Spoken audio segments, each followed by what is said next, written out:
Okay, now the Minoans were down in this region here, and so of course after the Minoans die off, the Mycenaeans are going to be incorporated into the Greek Empire. There's Mycenae, and you recognize some of these ancient cities you've heard about before, like Athens, and so this is a lot of the Greeks that you've heard about in so much of our culture. We have such a huge influence from the Greeks. So we will talk a lot about that influence here. In fact, a lot of our architecture is influenced by the Greeks. And the Greeks, of course, influenced the Roman architecture as well. This is what we call classicism when we're referring to the ancient Greeks and the Romans. This is the famous Parthenon, still known to this day to be one of the most beautiful buildings in the world.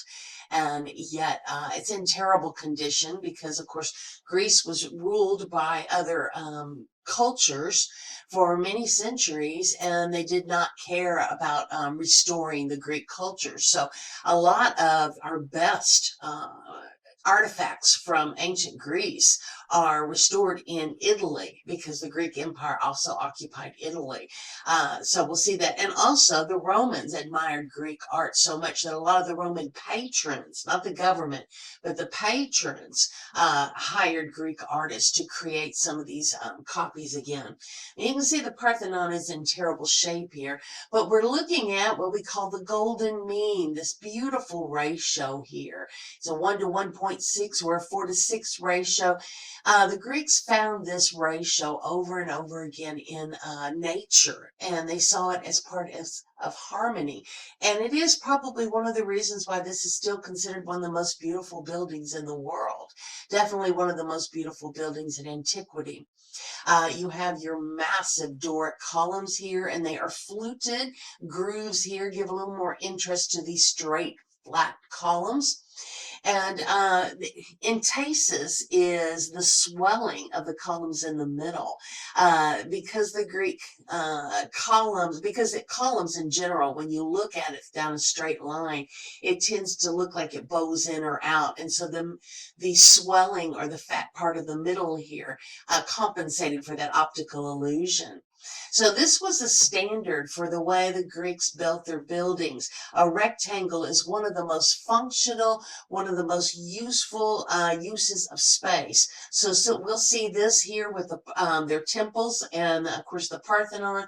And we'll also see this in their Erechtheion, which is their multi-purpose buildings.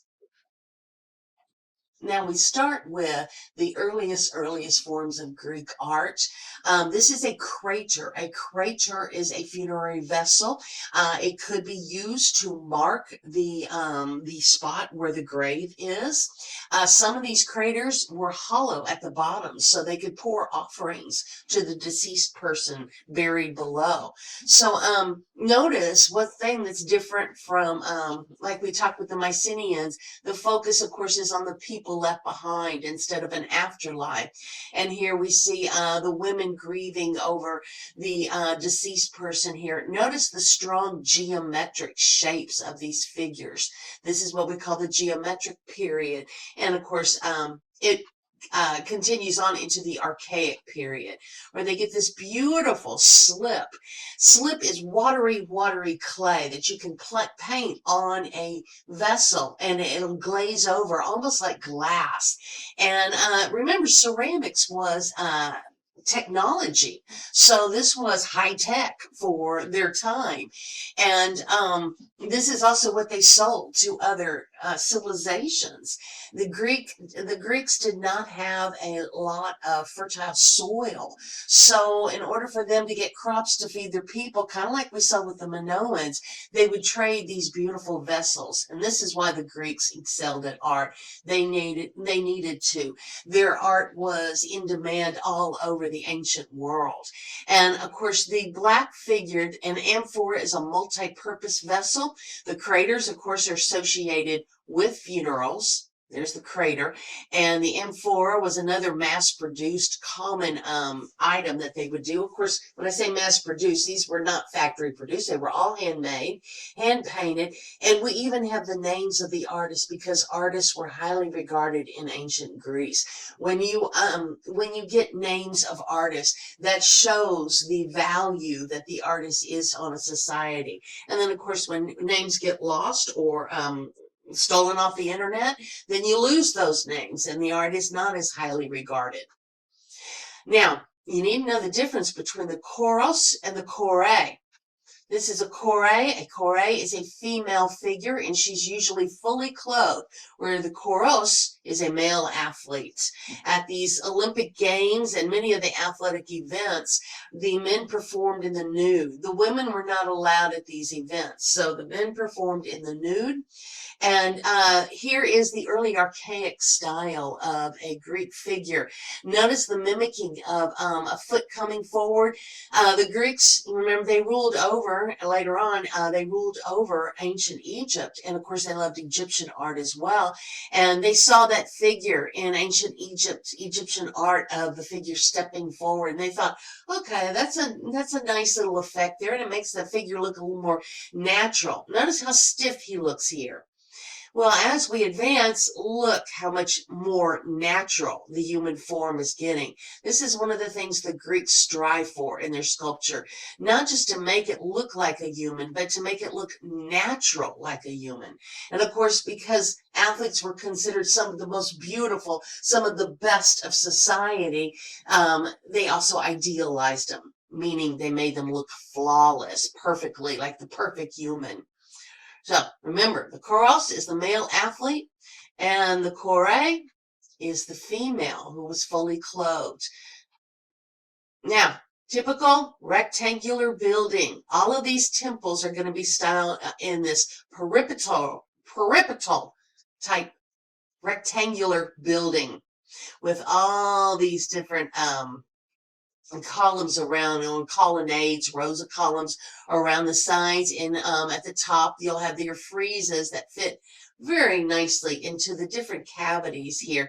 Here in the pediment, you get this wonderful style. Well, we'll have reclining figures, and then kneeling figures, and then standing figures in the center.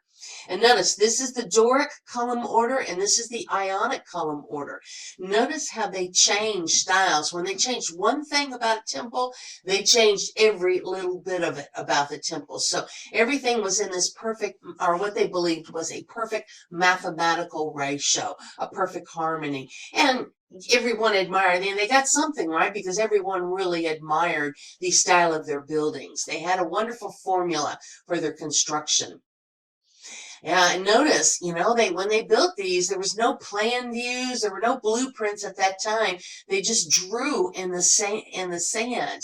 And they had, you've probably heard that we get an inch from an index and our finger, and the foot is actually the distance between the elbow and the wrist. We get these basic measurements, and of course, yes, they did use their body to measure these to get an accurate measurement. So here's that Temple of Hera, again, in that rectangular shape.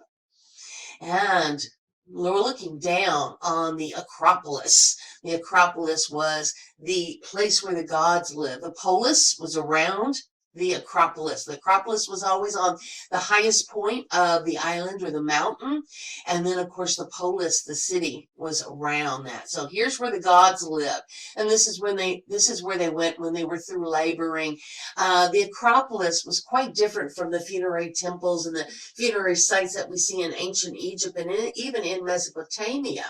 Here, the Acropolis, you have a theatron, you would have a gymnasium, you would have a temple for people to leave offerings for the gods, and then as you leave, there was usually an agora in front, a marketplace. So all of that was centrally located to the people.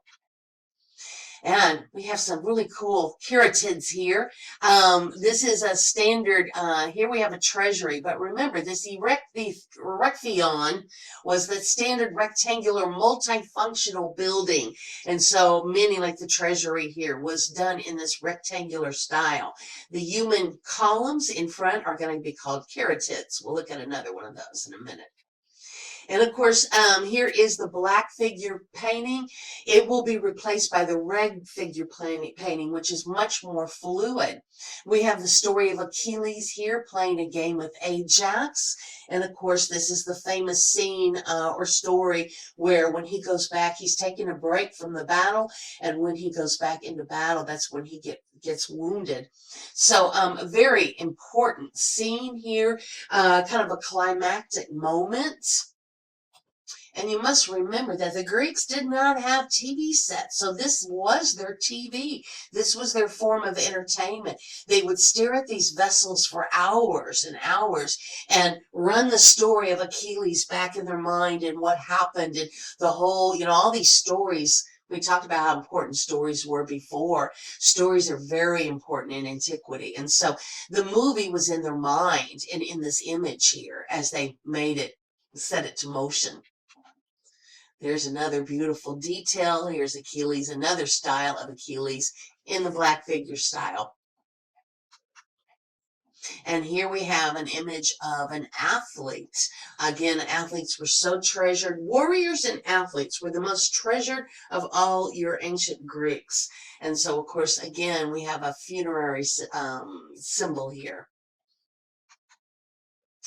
And in the pediment, we talked about the pediment. How they fit the figures inside these pediments really took almost like a puzzle piece. And notice they were painted too. So when we look at this dying warrior down here, I think it's just a beautiful image. The Greeks were known for being able to show bone and muscle underneath skin. And that's not easy to do when you're carving marble. The idea is they had to understand human anatomy, and then they had to sand this marble down to a smooth finish so it looked like skin. And of course, he's gazing down. This is a dying warrior looking down, pulling. At one time he had an arrow going in his chest here. And so he's using his shield to prop himself up, pull that arrow out so he can lay down and die a little more comfortably than having an arrow sticking in your side. So it's a beautiful piece, implied motion here. The idea of him propping himself up, gravity we can really see. And this is the kind of thing that would fit right in the corner of the pediment. Right in the corner here of the pediment. And so it was like a little puzzle piece fitting these friezes together. There's another example of the pediment here and where the sculptures would go in there. Relief sculptures when it's attached to something. And here we're calling it a frieze, which is a huge umbrella term because they would have relief sculpture friezes in between the metopes here. All these different areas. Just be aware of there's a lot of each one of these elements has a name to it, but be aware of the basic elements like the pediment and the fluted columns, Doric, Ionic, and the Corinthian, which of course was finished by the Etruscans and the Romans. Now, Kritos Boy was another breakthrough in sculpture. We're headed towards classical Greek art, and as our artist skills develop, we're going to take that foot going forward, and now we're going to have a little bit of a hip shift here. Notice the hip shift there. Look at the hip shift here. This is bronze cast and really gives a more natural look. This is what we call the contrapposto or white shift. And the human form does this naturally when it's relaxed and walking or even standing still. And of course, this was done with the lost wax casting system. The idea of creating a mold, creating a figure or sculpture out of wax, then putting a mold around it, sticking that in a kiln, and then as the kiln heats up, the wax melts and leaves a hollow cavity where you can pour actual metal in there. And the hollow casting technique is when you pour the center out again. This was done with the hollow casting technique. So both of those techniques are called the lost wax casting method. Wonderful way of creating bronze and any other type of metal sculpture. Now, Polykleitos, a very famous sculptor artist in ancient Greece, and he wrote a lot about the contrapposto, that weight shift, and this is one of his pieces. Notice the incredible weight shift there and how natural the figure looks, opposed to those stiff chore and choros that we looked at in early ancient Greek. Look how stiff she looks. Look how stiff this one looks here. So yeah, quite different. We've really evolved in our figures, really looking much more natural. So Polykleitos was a very important, and notice this says it's a Roman copy. Remember, a lot of the ancient Greek sculptures were destroyed when another country took over ancient Greece. So the Roman patrons usually would hire a Greek artist to create these. So, like I said, we have more preserved Greek art in Italy than they do in ancient Greece, or in Greek today, in the Greek government today as well. Now, this is the Acropolis, looking over it. And your book goes into detail about Pericles and the building of the Acropolis. And there is the Pantheon right there in a little off center. The Agora would be down here, and this is all a reconstruction of it, and this is what it actually looks like today. So the marketplace would be down here. You'd have a theatron, you'd have other buildings, a gymnasium, all different kinds of things. Big city complex. This is an aerial view of how it looks. Now, we always put there was always one main patron god to each city, and Athena, of course, was the patron god to Athens because of the olive grove. And here is a reconstruction of what she looked like. It was a colossal sculpture back in ancient Greece, but of course, it's long gone, long destroyed. But this is from writing. They reconstructed what she looked like. And of course, she would be in the cella of the Pantheon here. Parthenon. Here's another way these beautiful sculptures fit right into the pediment. Notice you can see the triangular shape of them. And look how beautiful the cloth looks draped around the figures. But again, this was part of the frieze in the Parthenon, so you can see it's in terrible condition. Here's some of the caryatids. This is one of the Erechtheions. Remember, Erechtheion was a multi-purpose building, and this one happened to be a museum. So the caryatids are over here on the side, and really love that style. Everyone admired the Greek, the way the Greeks treated their architecture. This is why there's a detail of these figures.